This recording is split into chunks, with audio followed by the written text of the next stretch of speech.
अस्सलाम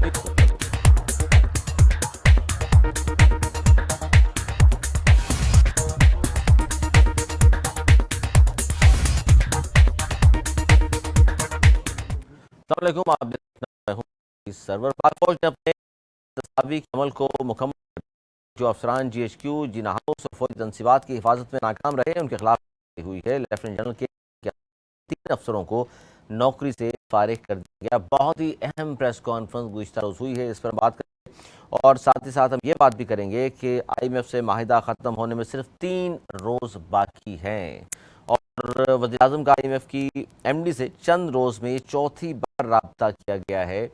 और अब होगा जब तक की जो इत्तलात हैं, ज़ाहिर ये खबरें आ रही हैं कि जी हो सकता है, नहीं हो सकता, 50 बात चल रही है।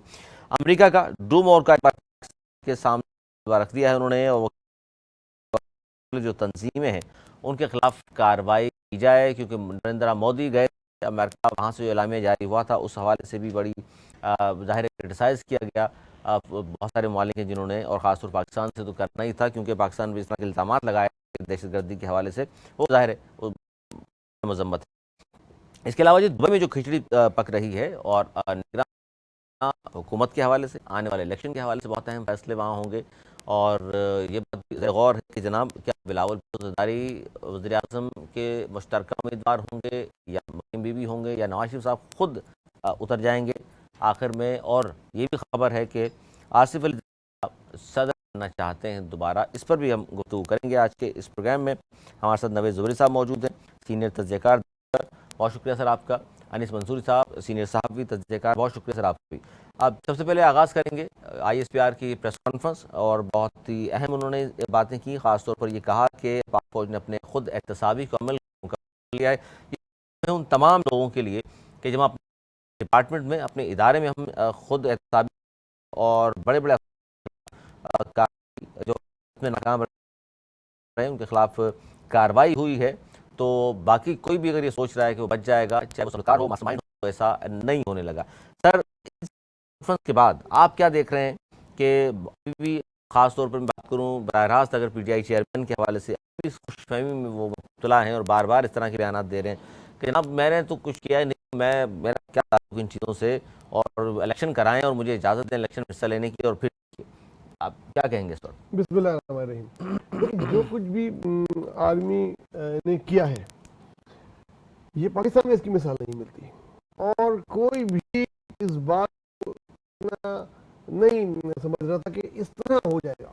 मतलब lieutenant general, major general, brigadier, साबिक और बहुत सारे बड़े बड़े जनरलों की फैमिली, सबके खिलाफ कार्रवाई की, और बहुत ही ज़्यादा इसको बताया भी है, छुपाया नहीं है। वरना आमतौर पे आर्मी का कोई हो जाता था, कोर्ट मार्शल लगता था, 3 महीने किसी का कोर्ट मार्शल हुआ। इस बार तो एक एक चीज नजर भी आई है, बस नाम नहीं आए, और वो आने भी नहीं चाहिए क्योंकि किसी मुल्क की नहीं आते। एक रिटायर्ड 4 स्टार के नवासी और रिटायर्ड 4 स्टार अफसर का दामाद भी गिरफ्त में है। अब ये इनको नहीं छोड़ रहे तो सियासतदान हो गए, या ब्यूरोक्रेट्स हो गए, या इदारों के को खराब करने वाले हो गए, उनको फैसिलिटेट करने वाले हो गए, या जो माफियाज चल रही है पाकिस्तान में, अब कोई महफूज नहीं है, किसी के लिए महफूज पनाह कोई जगह नहीं है। ये इनका वाज़ेह काम है, को आप डिकोड करें जो कुछ सियासतदान कर रहे हैं कहीं बैठ के, तो वो उनके लिए, सबके लिए एक वाज़ेह पैगाम है। पाकिस्तान के लिए, पाकिस्तान में ये एक ना एक दिन, हम अक्सर कह रहे थे कि भाई अब कब कब, अब नहीं तो कब, क्योंकि इसके बाद और कुछ रह नहीं गया था। हमारा खुश आइंद बात है, बस शफाफ, ऐसा ना लगे किसी एक के खिलाफ हो, किसी एक पार्टी के खिलाफ हो। यहाँ तक आपके सवाल का दूसरा हिस्सा है का, कासिम साहब की अब्बा का, तो वो बहुत ज्यादा वो अभी भी पर्सनली पॉजिटिव है, और खुशफहमी आपने समझते मुब्तला है? वो एक्चुअली एक्स्ट्रा ऑर्डिनरी खुद एतमादी ना इंसान को लेकर डूबती है, और ये इनके साथ प्रॉब्लम ही यही थी कि ये डिक्टेटर माइंड थे, अखले कुल अपने आप को समझते थे, किसी की बात को कोई ध्यान नहीं देते थे। तक भी उनका आखिरी जो सियासी बयान था कि मैं अकेला ही काफ़ी हूँ, तो अकेला काफ़ी नहीं हुआ जाता सियासत में। अब उनके पास टीम तो रही नहीं जो है, और ये जो दायरा जो नैरो होता जा रहा है, ये उनके गिर्द होता जा रहा है, क्योंकि इसमें, और जब ये सोच रहे हैं कि किस तरीके से इसको एग्जीक्यूट करेंगे। इनके अपने वो चेहरे, इनके वो नाम सामने आके खड़े होंगे, तब इनको पता लगेगा कि ब्रूटो यू टू। आप देखिएगा बहुत बड़े बड़े नाम आके जब वो गवाही देंगे तब उनको पता लगेगा कि अनीस मंसूरी साहब, किस तरह देखते हैं गुज़श्ता रोज़ की प्रेस कॉन्फ्रेंस को और खुद एहतसाबी के इस अमल को जो पाक फौज ने मुकम्मल किया है, और जो अफसरान भी हिफाजत में नाकाम रहे उनके खिलाफ भी उन्होंने कहा कि देख लीजिए हमने कार्रवाई की है। तो कोई अगर ये सोचता है कि मुलविस अफराद या मनसूबा साज कि हमें शायद माफ़ कर दिया जाएगा या पकड़ाई में नहीं आएंगे, तो आप भी ये समझते हैं कि उनको पैगाम साफ तौर पर दे दिया गया है? हाँ, बहुत शुक्रिया अली साहब। इस नुक्ता नज़र से ये प्रेस कॉन्फ्रेंस बहुत अहम है कि वो तमाम अफसरान के जो कि सियासत में मुलव्विस थे और जिनकी वजह से ये हुआ, उनकी कोताही की वजह से ये हुआ, उन्हें पकड़ा गया है और उनके खिलाफ कानूनी कार्रवाई भी हो रही है। मगर और वो सवाल है कि इमरान खान के बुत को बनाने के लिए जिसका इकरार पाकिस्तान के साबिक चीफ ऑफ आर्मी स्टाफ ने किया है और कहा है कि हमारा सियासत में इसमें इन्वॉल्व रहा, अब ये बात किसी से ढकी छुपी नहीं है, उन लोगों तक भी कार्रवाई होनी चाहिए।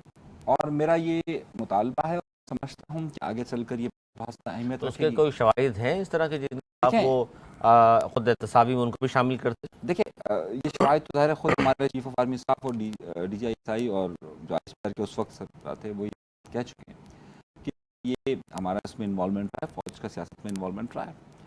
तो अब कहने का मकसद ये कि आइंदा अगर हम चाहते हैं, और देखें इमरान खान ने जितना भी सारा मामला किया उसकी वजह ये थी कि वो ये समझते थे कि मैं एक पेज पर हूँ, वो ये समझते थे कि मुझे कोई कुछ नहीं कर सकता, और उनका ये दावा था कि लोग शामिल हैं। वो ये कि आइंदा जिस तरीके से पाकिस्तान की फ़ौज के तर्जुमान ने इस बात को कहा है कि अगर हम अभी इन्हें छोड़ दें तो बाद में ये बात रहेगी कि जनाब बाद में कोई गिरोह इस तरह की मज़ीद हरकत कर सकता है। तो उसके लिए ज़रूरी है अंसर क्या है कि इन सब जिन्होंने शय दी और जो लोग इन्हें शय देते रहे उन सब के खिलाफ भी कार्रवाई की जाए, और इस बात यकीनी बनाया जाए कि आइंदा किसी शख्स को उन जगहों से प्रोटोकॉल हासिल ना हो जिसकी बुनियाद पर आज ये इमरान खान यहाँ तक पहुँचा था। और अब किसी को भी हासिल नहीं? मैं ये बात नहीं कह रहा जनाब। मैं बोलूँ, मैं चाह रहा था मैं बीच में बोलता, लेकिन मैं अगर बोलता तो फिर ये बोले कि ये बोलता है। भाई आप का इशारा जिनकी तरफ है वो सब हॉट वाटर में हैं। 102 लोग हैं, अब नाम तो नहीं लिए लेकिन मेजर 102 लोग सिविलियन की बात हुई है। वो 102 नहीं फौजी मेजर जनरल फौजियों तो सिविलियन नहीं, वो 17 टोटल 17 ब्रिगेडियर, देखें वो टोटल 17 है, वो टोटल 17 है। जो 102 और लेफ्टिनेंट जनरल देखिए जिन एक लेफ्टिनेंट जनरल उनकी, लेकिन बहरहाल 15 है। 100 की बात हो रही है उनमें जिनका मामला मिलिट्री कोर्ट्स में चल रहा है, वो 102 वो है। मैं सिर्फ ये अर्ज करना चाहता हूँ कि देखिए हम बहुत अच्छी बात बहुत वो लोग शामिल हैं जो उनके फैसिलिटेटर थे, जो उनको कर रहे थे। अभी नाम आज नहीं के सामने तब आपकी वो कोई नहीं दो का जिनका जिक्र हो रहा है वो पब्लिक करने के हवाले से बात की जा रही है, 102 लोग वो लोग की जाए, लेकिन बहरहाल लेकिन इसमें अहम नुकता यही है कि जाहिर उन्होंने काम बुलाएंगे भी नहीं और मुलविस अफराद मनसूबा साज को माफ़ नहीं किया जाएगा। तो ये तमाम करने के बाद, और ख़ास तौर पर एक बात की जा रही है, और बहुत ही वफाकी हुकूमत के वफाकी वज़ीर हैं, और एक खबर आई सामने, बल्कि हम जो साहब उनसे मिले, नाम नहीं ले रहा लेकिन नोट कर देता हूँ, उसने कहा जी 5 या 6 थे। वफाकी वज़ीर ने कहा कि जो इस वक्त इस्तेकाम पाकिस्तान में उनमें से चंद अफराद आ चुके हैं, बाकी और इमरान खान के बहुत ही करीब थे और वो वादा माफ गवाह बन रहे हैं। तो सर क्या कहेंगे, वादा माफ गवाह जब सामने बनकर आएंगे और खड़े होंगे तो खान साहब की ये खुशफहमी हो जाएगी? मैंने इससे पहले इस तरफ इशारा कर ही दिया था खुल के। इनके बिल्कुल राइट लेफ्ट जो होते थे, मैंने कहा ना ब्रूटो यूट्यूब, उन्हीं दोनों तीनों की तरफ इशारा है। उन्होंने सब कुछ फरफर बोल दिया है, वो चीजें वो बताएंगे कि उनके पैरों तले जमीन निकल जाएगी और वो पूरी तरीके से फिक्स करेंगे। इतना बड़ा बगैर सबूतों के नहीं हो सकता था, लीडर नहीं था, पॉपुलर लीडर था, इसमें कोई डाउट नहीं। लेकिन कानून से तो कोई बालातर नहीं होना भी चाहिए। जब स्टेट का और मतलब 2 लोग कोई बालातर, और बिल्कुल 2 लोग तो वो हैं जो वादा करने जा रहे हैं जो उस जिनको छोड़ा ही, जिन्होंने इस शर्त पे गया जब उन्होंने ये कहा कि जी हम वादा माफ़ करना चाहते हैं और उन्होंने ख्वाहिश का इजहार किया कहा जाता है, तो फिर ज़ाहिर है उसका अपना भी शायद इतना बड़ा कसूर नहीं था। फिर जाके वो उन्होंने कुछ की इधर उधर की बातें और फिर हिरासत में किया गया कहा जाता है जी वो हैं, बाकी तहरीक इस्तेहकाम है पाकिस्तान में भी कुछ लोग हैं, और कहा जा रहा है जी इमरान खान साहब जब उनको देखेंगे सामने और वो तो ज़मीन निकल जाएगी उनके पाँव के नीचे से, इस तरह की शहादतें उनके पास मौजूद हैं। और एक छोटी सी मिसाल ये है कि जो इमरान खान साहब जो हिरासत में थे तो उन्होंने कॉल की, कॉल भी बड़ी अहम है, किसको की थी और वो क्या उन्होंने गुफ्तगू की थी, वो कौन लोग हैं, ज़ाहिर है ये वादा में गवाह अगर सामने आ जाए 5-6 किसी शख्स के खिलाफ जो बड़ा करीब रहे हों हुकूमत में और अच्छे ओहदों पर मौजूद रहे हों, तो फिर खान साहब की खुशफहमी दूर नहीं होगी। देखिए अली, हम ये तारीख बार बार दोहरा रहे हैं। ये मामलात ऐसे इमरान के खिलाफ वादा माफ़ गवाह हमने देखे, और बाद में जब वक्त बदल गया तो दोबारा से वो उनके साथ शामिल हो गए, वो फिर कहानी आगे चलती रही। ऐसे ना जाने कितने। मैं इसलिए पूछ रहा हूँ कि वादा माफ़ गवाह जब सामने आ जाएंगे तो क्या सज़ा नहीं हो जाएगी या चलेगा देखिए लंबा, आप समझ सजाएं रहे तो हैं? होती रहती है ना, इमरान को सजाएं तो होती रहती हैं। मामला सारा ये है। क्योंकि एक देखिए छोटी सी मिसाल इसमें बहुत सारे लोग ये मिसाल भी साथ कोट कर रहे हैं कि वादा माफ़ गवाही कोई शख्स आया था, भुट्टो साहब की जब फांसी हुई और फांसी तो हो गई, बाद में बेशक वो शख्स कहता फिरे और कि जनाब गलत हुआ और ये हुआ, तो कहीं ऐसा तो नहीं है कि वादा माफ़ मैं उसी तरफ गवाही बात। देंगे, सजाएं हो चुकी होंगी और फिर बेशक देखिए मैं आपसे अर्ज कर रहा हूँ, यही होता रहता है। सही, ये हमेशा होता रहता है और तारीख में इसी। हमारे यहाँ कानून की हुक्मरानी है नहीं। और जिस वक्त इमरान खान ने पीटीवी पर हमला किया था, वीडियो मौजूद हैं, बयानात मौजूद हैं, इस वक्त के सदर आरिफ अलवी का ऑडियो क्लिप मौजूद है, सब कुछ मौजूद है ना। सवाल यह है कि जब हम एक मुजरिम को आज़ाद कर कर फिर उसे वज़ीर आज़म बना देते हैं, और बाद में जब वो सजा, जब वो दूसरी बार जुर्म कर, और अगर जुर्म हमारी मर्जी से नहीं कर रहा तो हम कहें अब सारे गुनाह ये होंगे। मेरा कहने का मकसद ये है, मैंने आपके पहले सवाल में भी ये कहा कि दर हकीकत हमें इस बात को एक आखिरी हतमी शक्ल देकर तमाम मुजरिमान जो कोई भी हो, उनको पालने वालों और उनको बचाने वालों के खिलाफ एक ऐसी कार्रवाई कर ये फैसला करना होगा कि आइंदा इस तरह के मामलात न। कौन करेगा? मुक़्तदरा कुव्वतें अगर वो मफादात के लिए हुकूमत चीज़ों को इस्तेमाल चाहिए करती करें। रही, हुकूमत तो बेबस एक चीज़ है उसकी। सर बेबस समझ रहे हैं हुकूमत को? सर इस वक्त जमहूरियत की हुकूमत नहीं है, इस वक्त 13 जमातों की हुकूमत नहीं है। देखिए इनका इशारा जिस तरफ है, मैं पहले कह चुका हूँ कि कोई नहीं बचेगा, और जो हुकूमत के लोग हैं हमेशा हुकूमत में तो नहीं रहेंगे, हुकूमत तो आनी जानी है, ये तो बिल्कुल जानी जानी है, अब टाइम इनका हो गया है। और अभी वैसे भी लग रहा है कि एक तरफा कार्रवाई हो रही है, इसको बैलेंस करेंगे और ये बैलेंस होगी, बैलेंस होनी भी चाहिए। अगर दूसरी तरफ भी कोई इस किस्म के लोग हैं होगी। और मुझे तो ये इंटरनल गवर्नमेंट जो है ना बड़ी चले, खैर फिर बाद में बात करेंगे। अच्छा, लग रहा है आपको कि ये जो अब खुश हैं बाद में यही लोग जो है रो रहे होंगे, ये कहना चाह रहे हैं आप? हाँ बस वही इस किस्म का ही है कि आज जो पत्थर इन पे बरस रहे हैं कल उन पे भी बरस उन सकते पे हैं। बरस सकते हैं जी। अच्छा, बड़ी एक अहम चीज़ ये भी है कि दो ही महवर बना हुआ है पाकिस्तान की सियासत का, क्योंकि दो बड़ी सियासी जमातें पाकिस्तान की, पाकिस्तान पीपुल्स पार्टी और नून लीग, उनके जनाब रहनुमा वहाँ मौजूद हैं, लीडर वहाँ मौजूद हैं, नवाज शरीफ साहब और आसिफ अली जरदारी, साथ मरीम बीवी मौजूद हैं, बिलावल भुट्टो मौजूद है और मुलाकातें वहाँ हो रही हैं। और ये सिर्फ हमारे नहीं बल्कि ये मुख्तलिफ चैनल्स पे खबरें मुसलसल चल रही हैं और ये जनाब अहम मुलाकातें वहाँ हुई हैं। निगरान सेटअप के हवाले से बहुत गुफ्तगू हुई वहाँ पर, सीट नहीं बल्कि यहाँ तक खबरें आई कि जरदारी साहब और नवाज शरीफ साहब आने वाली हुकूमत में किस तरह साथ चला जाएगा और वजारतें कौन सी होंगी, निगरान सेटअप क्या कुछ होगा नहीं होगा, इलेक्शन कब कराए जाए, तो इस तमाम चीज़ों को आप मंसूरी साहब। अली ये जो मुज़ाकरात हो रहे हैं या ये दर हकीकत एक जब इस तरह के रहनुमा मिलते हैं तो ज़ाहिर है 1 to 1 पूरी तफसील से इस तरह की मुलाकात में बातचीत नहीं होती, सिर्फ एक एतमाद की बहाली का यकीन दहानी होती है और चंद नुकात पर गुफ्तगू होती है। आपने समझते हैं कि इस तरह के रहनुमा जो पार्टी सरबराह हों वही फैसले करते हैं, बाकी लोगों को तो बात बताया जाता है? देखिए बिल्कुल करते हैं, लेकिन ज़ाहिर है ये 2 घंटे की मुलाकात में सारे मामला तय नहीं। सही, ये जो मुलाकात हुई है इस मुलाकात में एक एतमाद की बहाली और चंद अहम मौज़ूआत पर गुफ्तगू हुई सर है। एतमाद की बहाली 15 माह से साथ चल रहे हैं नहीं? देखें एतमाद तो बिल्कुल है, ये तो आपने तारीफें नहीं सुनी अभी एक दूसरे की किस तरह की गई हैं? सीधा गोई को मैं पिछले आपके प्रोग्राम में मैं पहले भी कहता हूँ, आप अगर कोई मोहब्बत से देखे तो इसका मतलब शिकारी की मोहब्बत होता है। पर हकीकत नया टर्निंग पॉइंट है, एक नया चैलेंज है, और एक चैलेंज के साथ अब इमरान खान उनका ज़र बहस नहीं है। इमरान खान अब सियासत में नहीं है। इमरान खान एक सियासी आप क्या कह रहे हैं कि खतरा सवारी नहीं ना है। हो गया? इमरान खान सियासी खतरा नहीं है। जिस तरीके से इमरान खान 9 मई से पहले एक सियासी खतरा थे, इमरान खान इस वक्त सियासी खतरा नहीं लेकिन ये है। तो गलत साबित हुई ना कि अब देखिए खान साहब तो रहे नहीं, अभी दोनों एक दूसरे के आमने सामने होंगे, लड़ाई झगड़ा देखेंगे, लेकिन मोहब्बतें और बढ़ रही हैं सर। नहीं, कोई मोहब्बतें नहीं बढ़ रही है। अच्छा। सही मोहब्बतें कोई नहीं बढ़ रही है। देखें, मफादात, मैं फिर आपसे अर्ज कर रहा हूँ, मेरा पहले सियासी मोहब्बत नहीं होती है। सही है, जमातों के दरमियान कोई मोहब्बत नहीं होती, सियासी जमातों के दरमियान कोई मोहब्बत नहीं होती है, सिर्फ और मफादात होते हैं। और हर सियासी जमात या हर सियासी ग्रोह या हर सियासी शख्स अपने मफादात के तहत काम करता है। उसमें कभी कोई जिसने मोहब्बत की सियासत में, उसका सर सबसे पहले कलम होता है। ये बात जहन में रखिएगा।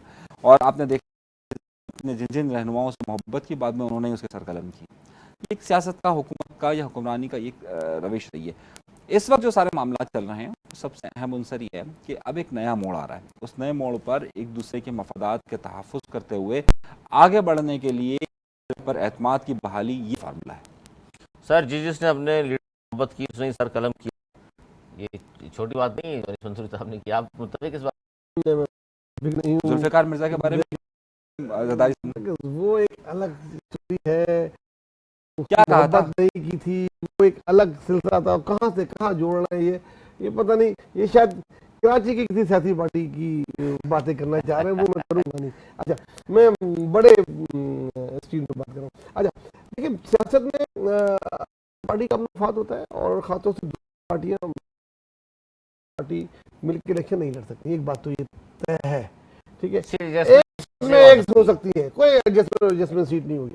लड़ेंगे, अलग अलग निशान से लड़ेंगे, एक दूसरे के खिलाफ लड़ेंगे, और लड़ने के बाद भी एक अपोजिशन में होगा। जो दूसरी पार्टियां होंगी, बड़ी बात कर रहे हैं, साथ नहीं होंगे, नहीं साथ हो सकते हैं, हाँ बिल्कुल नहीं होंगे। ये दोनों में जो लार्जेस्ट पार्टी बन के उभरेगी, जो दूसरे 20-25 एमएलए को किसी को पाकिस्तान पार्टी हो या कोई भी हो, हाँ, वो जो शुरू कर रही होगी उस टाइम पे, उनको मिला के इत्तेहादी हुकूमत बनेगी, कौमी हुकूमत टाइप। कोई एक पार्टी ऐसे नहीं है जो लार्जेस्ट पार्टी हो सकती है, लेकिन ऐसे नहीं हो सकती। 170 सीटें लेने वाली पार्टी अभी नजर नहीं आ रही। anyway, एक सूरत में एक हो सकते हैं भाई, एक ही सूरत है कि ये सारे हो सकते हैं, और बाद में एक हो चुके हैं। ऐसा ट्रक में खड़े होकर फिर ये बहाली जमहूरियत को जारी करा रहे हो, और उसका खतरा नहीं फिलहाल, उसका खतरा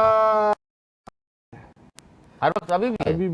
देखिए, अभी जब तक इलेक्शन अनाउंस नहीं होते, अगर इलेक्शन अनाउंस हो गया अक्टूबर नवंबर में, उसका खतरा समझे ही नहीं, टल गया। और अक्टूबर नवंबर में इलेक्शन नहीं होते, ये जाते हैं अप्रैल में या कोई भी इंडेफिनिट डेट, तो उसका खतरा मंडलाएगा इन सब पर। और ये जो मुलाकातें वहाँ हो रही हैं, सेटअप सर आप किस तरह देख रहे हैं कि निगरान सेटअप के हवाले से भी नाम दिए जा रहे हैं, और बताया जा रहा है कि किसको नहीं लिया जाए, और फिर ये बात भी हो रही है कि जी हम सियासत कर चुके, अपनी इनिंग खेल चुके, अब बिलावल और मरियम का दौर है। देखिए, दुबई में प्रॉब्लम यह है कि वो पॉलिटिकल एक्टिविटी की इजाजत नहीं है, वहां से प्रेस कॉन्फ्रेंस होती नहीं है, जारी नहीं की जाती। मुलाकातें तो होती हैं, मुलाकातें हो रही हैं, मुलाकातों में सब अपने अपने जो है ना वो अंधेरे में तीर चला रहे हैं, किसी के कुछ जराए हैं, और इतने बड़े लोगों की मुलाकातें हैं, वो इतनी मुलाकातें हैं कि उधर से खबर लीक होना जो है ना, मैं समझता हूँ नामुमकिन है। अगर ये 4 आदमी जो मिले हैं, ये खुद एक बहुत बड़ी ब्रेकिंग न्यूज़ है। किसी दोस्त ने मुझे बताया कि नवाज शरीफ और जरदारी की मुलाकात हुई है, पिछले 1.5-2 साल में ये मुलाकात नहीं हुई, इवन टेलीफोन पर भी रब्ता हुई है, और ये हाई टकीन कोई तस्वीर है कुछ नहीं। तो हम क्या सारियाँ कह सकते हैं, कुछ जब क्या सारियाँ जन्म लेती है तो बहुत सारी चेमगुइयाँ भी जन्म लेती है। तो उसमें ये फिर जो बातें आप कह रहे हैं कि मरियम होगी उधर से कैंडिडेट या इधर से बिलावल सदर बनना चाहता है, ये अभी क्या सारी है, जब तक के कोई प्रेस रिलीज जारी ना करे कोई पार्टी या कोई बाखबर जराए से बिल्कुल ना पता लगे, तो अभी मेरे ख्याल में टाइम लगेगा। इस तरह की बातों की जारी नहीं होगी ना कि वो सदर बनना चाहते हैं, वो ज़्यादा बनना चाहते हैं। दो सियासी जमातें मिलती हैं इलेक्शन से पहले, तो उससे बड़ा जो एजेंडा होता है वो अच्छा, केयरटेकर गवर्नमेंट के नाम भी होते हैं। अहम चीज़ ये है, पहले आप बता दीजिए फिर अनिस भाई आप बताइए, दो बड़ी पार्टियां तो मुलाकात कर रही हैं, पीडीएम में तो 13 जमातें हैं सर, ना फजलू साहब को वहाँ बुलाया जा रहा, फजल रहमान साहब को, ना एमकेएम को पूछने वाला है। ये वजूहात क्या है? ये दो सिर्फ बात कर रहे हैं, बाकी कहाँ है? सर उन्हें सुना हिस्सा बड़ा जुस्सा ऐसे 2-2, 4-4, 5-5 सीटों वाली पार्टियों को बताया जाता है भाई आपका ये है ना, मिल जाएगा यार, उनको बोला आपका मेरा, हाँ आपको उनके अपने अपने छोटे छोटे मफाद होते हैं, वो उनको दे दिए जाते हैं, जो उनके अलाई होते हैं। इस तरह तो उनको बता दिया गया कि आप आप हमारे पे एतमाद करें और आपको जो मिलता रहे वो मिलता रहेगा। फैसला कौन हुकूमत है वो नहीं है। नहीं, वो कर भी नहीं सकते, वो अब उनका कद नहीं है इतना। किसी एक सूबे में तो क्या, एक सिटी में भी बनाने की पोजीशन है, इनमें से कोई भी नहीं है। दो तो सवाल बस मैं अपनी बात खत्म कर रहा हूँ मैं, फिर आपका है पूरा सब। ये जो मेनली होगा ना, वो के नामों पर इत्तेफाक, ये एक बहुत बड़ी चीज होती है। वो इत्तेफाक करके फिर आगे बता देंगे, फिर उनमें क्लियरेंस होगी, वो बन जाएंगे। ये मेन मौका होगा। और बाकी वो अगर इलेक्शन की डेट चेंज हो रहे होंगे, इन केस ये हो जाए तो फिर सियासतदानों का क्या होगा? प्लान भी हो सकती है। बाकी सियासतदान सर बाहर हैं, दो ही लीडर हैं, दो ही बड़ी पार्टियां हैं, वो आपस में बात कर रहे हैं और तय कर रहे हैं तमाम चीजें।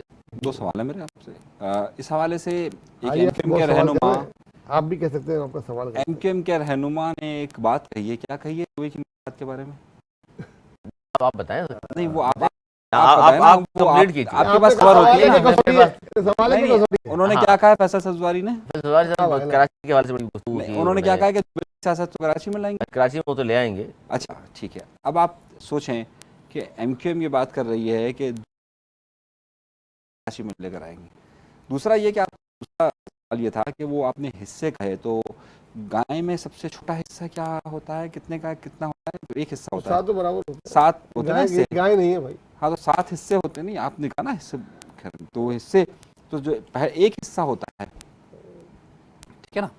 मसला यह है कि हमारे यहाँ पर जो बकाया सियासी जमातें हैं, वो तमाम की तमाम सियासी जमातें, या जो दो बड़ी सियासी जमातें हैं, ये अपने लिए बारगेन करती है और अपने लिए बारगेन करने के बाद ताकत के लिए उन छोटी सियासी जमातों को अपने साथ मिला दिया। तो आमतौर पर जब कभी एमक्यूएम का या जमीयत उलमा इस्लाम का जब एमएमए का वक्त था, तो उस वक्त तो ये बहुत बड़ी बारगेनिंग पोजीशन में रही है। लेकिन इस वक्त चाहे एमक्यूएम हो या जमीयत उलमा इस्लाम हो या दीगर सियासी एनपी हो, वो इस वक्त इतनी बड़ी बारगेनिंग पोजीशन में नहीं है वो वाले से कोई वाज़ेह फैसला कर सके। जो वहाँ से सिलसिला होगा इनका और जो इन दो सियासी जमातों का और इस्टेब्लिशमेंट का, वो आगे चलकर फिर मज़ीद डिवीज़न होगी।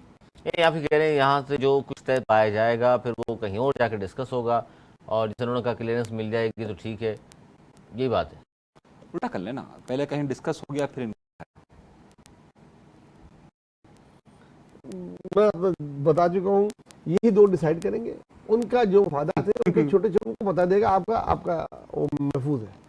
आपका जो इन्होंने बाद में होगा। इन दो सियासी जमातों ने डिस्कस किया था कि इमरान खान के खिलाफ तहरीक मल्लानी है।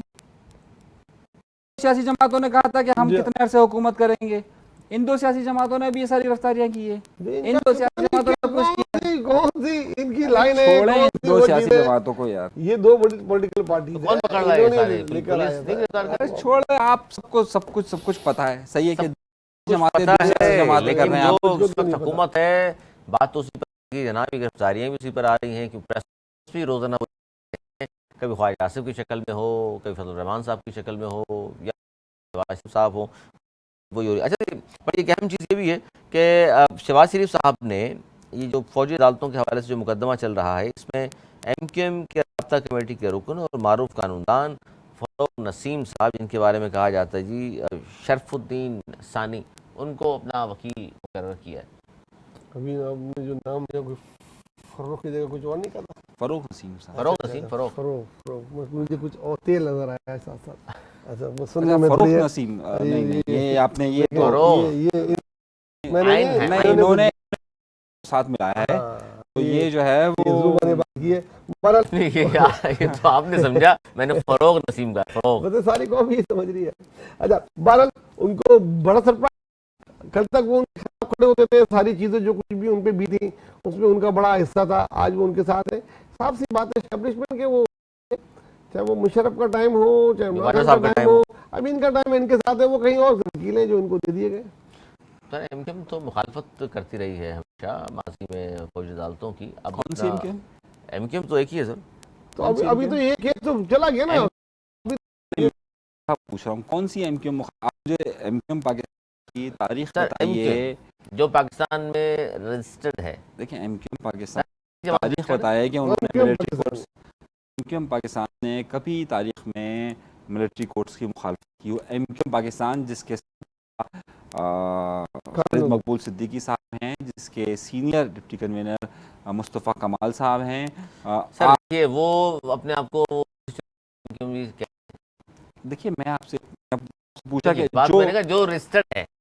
अरे देखिए मैं आपसे सिर्फ इतना पूछ रहा हूँ कि आप मुझे एक बयान बता दीजिए कि पाकिस्तान के जो कन्वीनियर हैं या सर डिप्टी सीनियर माजी की मैंने कन्वीनियर। कहा कि माजी में इनकी मुखालफत करती रही है। अब अगर साहब वकालत कर रहे हैं तो उनका बयान आ जाएगा, मुझे मालूम है। वो कहेंगे जी वो तो वकील है ना, वकील का तो काम।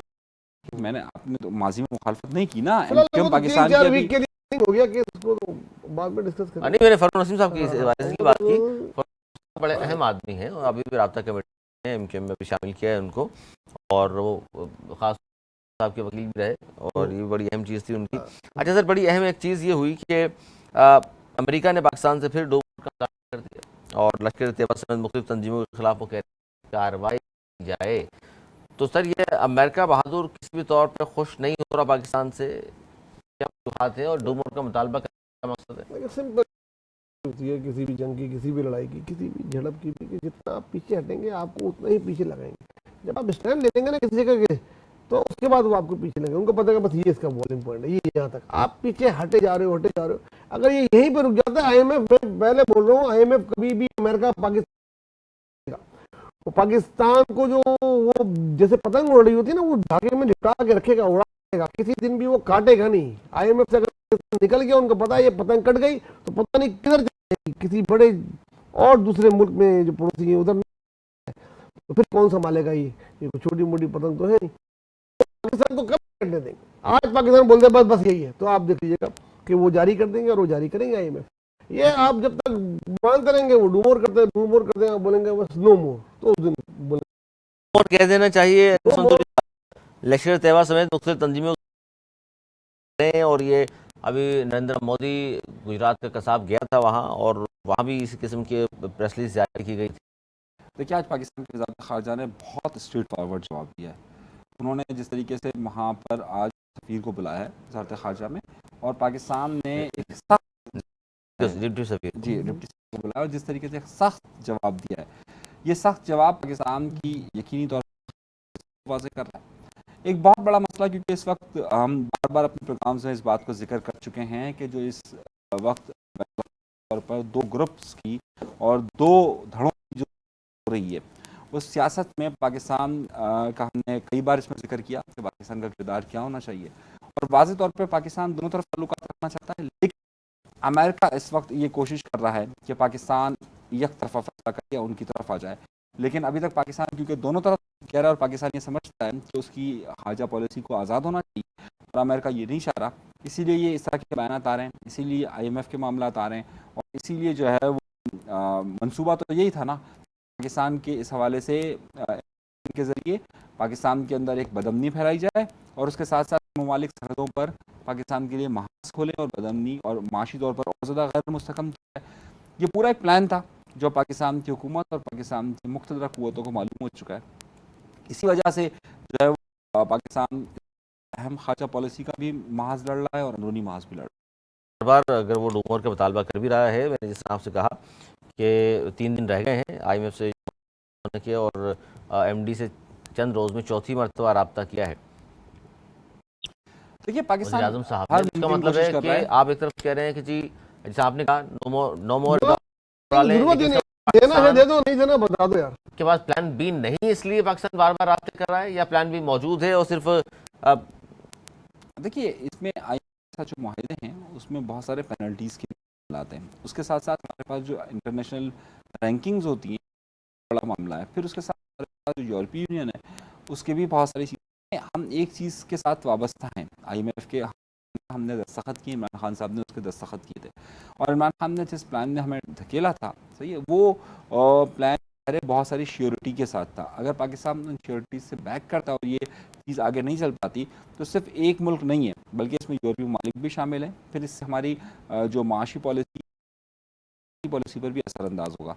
तो देखिए पाकिस्तान हत्तुल इम्कान कोशिश ये कर रहा है कि वो IMF के साथ यानी अमेरिकन डील्स के साथ साथ यूरोपीय जो चाइनीज़ ब्लॉक हैं उन दोनों के साथ एक जैसा सलूक रखे, लेकिन अमेरिका इसका शुरू की, पाकिस्तान को माशी तौर पर कमज़ोर करे। अमेरिका इस वक्त इंसिस्ट कर रहा है कि पाकिस्तान की जो है वो महाज खोला जाए। अमेरिका इस वक्त मुकम्मल तौर पर इमरान खान के ज़रिए पाकिस्तान के अंदर अंदरूनी तौर पर इंतशार फैलाने की कोशिश कर रहा है। तो इस वक्त पाकिस्तान को मालूम है, रियासत को, कि वो क्या हो रहा है, लेकिन ज़ाहिर है पाकिस्तान की इस वक्त हिकमत अमली क्या होगी, ये अब आहिस्ता आहिस्ता बहुत सारी चीज़ें क्लियर होगी। सर निकलेगा नहीं निकलेगा IMF की चुंगल से पाकिस्तान, मईशत क्या पटरी पर आ सकती है प्लान बी के बगैर? देखिए, अमेरिका तो नहीं छोड़ेगा, ना IMF पाकिस्तान को छोड़ेगा, करनी पड़ेगी। अभी तो ये थे कंबल हम कंबल, जब तक हम IMF को नहीं खैरबाद करेंगे ये नहीं छोड़ेगा। अभी आ जाएगा 3 दिन बाद, आप देख लें IMF दे देगा। अब ये बात माने या ना दे देगा, क्योंकि मैंने बोला वो पतंग की डोर से पाकिस्तान को बांधे रखना चाहता है। उनको पता है पतंग की डोर टूट गई तो ये कहाँ जाएगा, इसके जरिए तो खींच के रखता है पाकिस्तान को जब चाहता है, जब चाहता है थोड़ी ढीली, तो वो उनके हाथ से निकलना होगा आपको, आज नहीं तो इसके फौरन बाद निकलना होगा नई गवर्नमेंट को। और जब तक आप नहीं निकलेंगे आप, तो इसका मतलब ये है कि चूंकि IMF के कहने पर मुसलसल हम महंगाई करते जा रहे हैं, चीज़ों की कीमतें बढ़ाते जा रहे हैं, 215 नए टैक्सेस भी लगा दिए, तो इसका मतलब क्या लिया जाए? कुछ लोग कह रहे हैं कि ये सब कुछ इसलिए हो रहा है कि शायद प्लान बी मौजूद नहीं है, हालांकि डॉक्टर साहब कह चुके हैं प्लान बी मौजूद है। प्लान भी ऐसे मुल्क का, हमारे जैसे मुल्क का हर वक्त मौजूद होता है। हम सर फिर हाँ क्यों नहीं हम है, पे कोई डाल देता है? ये पता नहीं, ये डार साहब को मैं क्या कह सकता हूँ, कभी कुछ निकल जाएगा सॉरी। ये उनकी बेवकूफ़ी, इनकी उसकी बेवकूफ़ी, ये जाते जाते कुछ ऐसा करके देना चाहते हैं जिसमें हमने ये दे दिया, हमने दे दिया। IMF का ये करना ये कोई बड़ा खाना नहीं होता। IMF से अगर हमने ले ली किस्त, फिर बात है कि कासिम गब्बा वाले की, उन्होंने भी जब के पास पहले जाना नहीं चाहते थे, फिर गए और जब ले लिया तो बड़ी खुशखबरी सुनाई थी कौम को, कौम खिताब करके, मतलब डॉक्टर साहब क्यों करने जा रहे हैं? हाँ उनका भी यही है कि सबसे बुरी चीज़ है जो वो करने जा रहे हैं। देखिए, इसके साथ साथ हमारी 2 श्योरिटीज़ और हैं। हमें तकरीबन $4.5 का एक फ़ंड चाहिए, और वो $4.5 का ये फ़ंड जो है वो साथ अटैच है IMF के $1 अरब, मतलब ये 1 अरब और कोई 30 करोड़ के करीब है, सही ना। तो ये 1.3 के साथ कनेक्ट है UAE सही, और सऊदीया के 2। ये सब उस गारंटी के साथ कनेक्ट है, क्योंकि अगर IMF हमें देगा तो उसके बाद जो फार्मूला तय है उस सऊदी अरब भी हमें। तो देखिए, जज्बाती तौर पर तो ये बात बहुत अच्छी, लेकिन कि हम IMF से जान छुड़वा दें, लेकिन जो इस वक्त संजीदा नौयत की बात यह कि इमरान खान साहब ने जिन मुआहदों पर दस्तखत किए हैं और जिस तरीके से IMF की शराइत पे हमें रखा है, उसके बाद हमारे ऊपर पेनल्टी भी बहुत है। देखें, चीज़ों को ज़रा सा हमें उन मुआहदों पे जब हो रहे थे, हमने इमरान खान पर शदीद तनकीद करते थे, तो उस वक्त लोग हमें कहते थे कि जनाब आप क्या कर रहे हैं, सही, और आप गलत कह रहे हैं। हम बार बार यही कह रहे थे कि जो शराइत रखी जा रही है और इनके साथ जो बाकी ममालिक को कनेक्ट किया गया, उस वक्त तो खजाने में भी $18 मौजूद थे। देखिए, मुआहदे जिस तरीके से उन्होंने किए थे और जो पॉलिसी उनकी रही, उसका मैं इस हुकूमत को आज़ाद नहीं कर रहा, इस हुकूमत जिसने इस मुल्क को तबाही के दहाने तक ले आया। इसहाक डार अगर उस वक्त बात को मान लेते तो आज सूरत हाल यहाँ पर नहीं होती। मसला यह है कि अल्लाह के बुतों ने पाकिस्तान की आवाम को इस गुर्बत की नीचे लेकर जा रहे हैं। नीचे ले गए जी। आखिरी मिनट जाते जाते sir, Pakistan Peoples Party Sindh के जो सेक्रेटरी इत्तलात थे आजिज धामरा साहब, पीपल्स पार्टी ने हमेशा आवाम की खिदमत की है और इसी खिदमत की बुनियाद पर हम मुल्क भर में इलेक्शन में कामयाबी हासिल करेंगे, दो राय हो ही नहीं सकती। क्या कह रहे हैं साहब? इलेक्शन से करीब का सियासी बयान है और उनको कहना चाहिए, खिदमत नहीं की, कहना चाहिए, नहीं कहना चाहिए। उन्होंने सिंध में खिदमत की है तो पूरे सिंध में जीते हैं, कराची से लेकर कश्मीर तक लोकल गवर्नमेंट की खिदमत की है पाकिस्तान भर में। देखिए, पाकिस्तान भर में जहाँ जहाँ उनका इन्फ्लुएंस था की और जहाँ नहीं था वो बताइए कि जो आपके पास हुकूमत कर रहे थे उन्होंने क्या हाल कर दिया आपका, मतलब ये क्या हाल करके दिखाएंगे, खिदमत देखने से जो देखा है वो दिखाएंगे। और कराची से कश्मीर तक अगर वो जीते हैं तो उसकी बुनियाद पे वो कह सकते हो। सियासत में देखिए यही जुमला नून लीग से भी आप, ये आप और जमात सुनेंगे, इवन MQM से भी ये सुनेंगे आप। तो सियासत में सुनने के लिए थोड़ा बर्दाश्त करना पड़ेगा। सियासी बयान है, वाकई खिदमत हुई है। देखिए सिंध के तक तो बिल्कुल ठीक है, वो कह सकते हैं पंजाब में गवर्नमेंट खिदमत की है, पूरे पाकिस्तान को दिखा सकती है पीपल्स पार्टी, इसलिए वोट मांगने के हक में जाने पे। देखिए, ये बात देखिए कि इस वक्त जो महकमा शुमारियात हैं उसके आदाद व शुमार के मुताबिक सिंध दूसरे नंबर का वो सूबा है कि जहाँ गुर्बत की शरह में पिछले सालों में इजाफा हुआ है।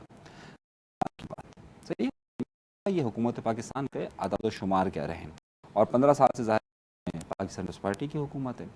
इंफ्रास्ट्रक्चर के हिसाब से अगर आप देखिए तो इस वक्त जो सिंध के जो शहरी इलाके हैं उनका फीकस आमदन जो है वो कम हुआ है और जो महंगाई हुआ है, ये मैं नहीं कह रहा पाकिस्तान के और अंदर इंफ्रास्ट्रक्चर के बारे में क्या कह रहे हैं दुनिया में हुआ है यार। मैं आपको वही बात कर नहीं मैं तो कंपैरेटिवली जो पाकिस्तान जो 4 सूबे हैं उनके हिसाब से कह रहा हूँ ना इंफ्रास्ट्रक्चर का नहीं। आप आदत शुमार मेरे आदत शुमार तो नहीं है ना, तो आपकी हुकूमत के आदत शुमार है, आप आपकी हुकूमत मौजूद है, हमारी हुकूमत तो नहीं है, मतलब